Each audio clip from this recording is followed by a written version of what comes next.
This case was officially closed as a suicide. But from the very beginning, nothing about it made sense. On May 16, 2006, Rey Rivera disappeared in Baltimore, Maryland. 8 days later, his body was found in a place investigators said explained everything. Yet the more evidence surfaced, the less that explanation held together. Rey Rivera was 32 years old. He was a former water polo player, a writer, and an aspiring filmmaker. Friends described him as disciplined, motivated, and deeply focused on his future. He had plans. He had projects. He had no known history of depression, no record of mental illness, and no previous suicidal behavior. In the weeks before his disappearance, Rey had been acting slightly on edge. Not afraid, but alert. According to his wife, he mentioned feeling watched. He once jumped up suddenly when the house alarm went off, grabbing a baseball bat, convinced someone was trying to break in. Nothing was ever found. On the evening of May 16, Rey was at home with his wife. Around 6:30 in the evening, he received a phone call. No one knows who called him. What is known is how he reacted. Rey suddenly stood up, said a single word, "Oh," and rushed out of the house. He didn't say where he was going. He didn't take his wallet. He didn't turn off the lights. He left his computer running. That was the last time anyone saw him alive. For the next 8 days, Rey Rivera was missing. Friends and family searched relentlessly. Flyers were posted. Phone calls were made. Hospitals were checked. Nothing surfaced. Then, his car was discovered in a parking lot near the Belvedere Hotel in downtown Baltimore. The Belvedere was not just a hotel. It was an old, historic building with offices, condominiums, and event spaces.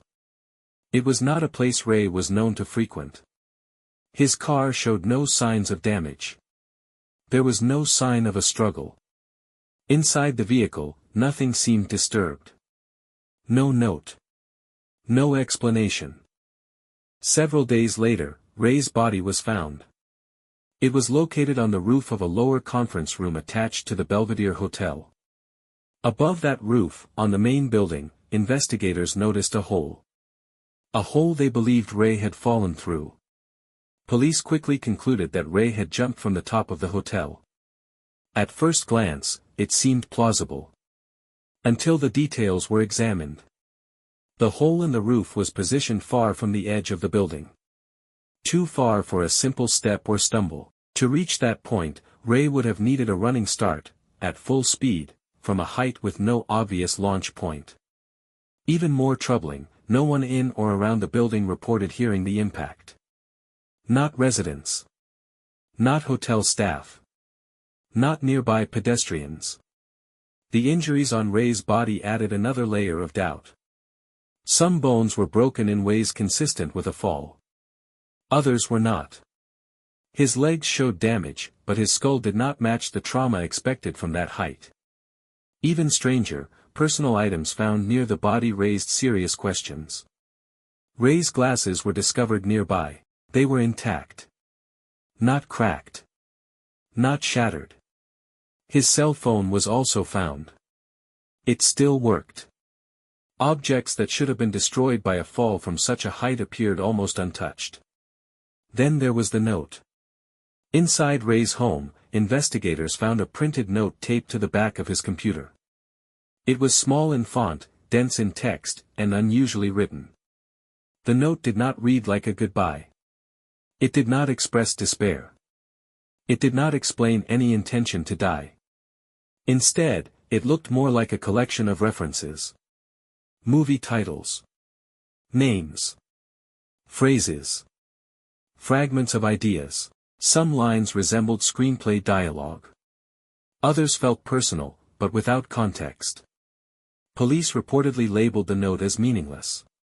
They did not consider it a suicide note. They also did not treat it as a clue.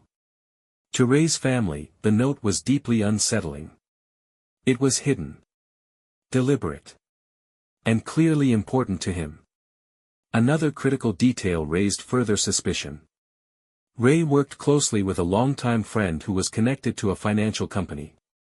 After Rey's death, employees from that company were reportedly instructed not to speak to the media or police. Soon after, the company issued a gag order.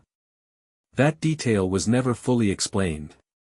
Despite all of this, the unusual phone call, the impossible trajectory, the unexplained injuries, the strange note, and the silence from key individuals, the case was ruled a suicide.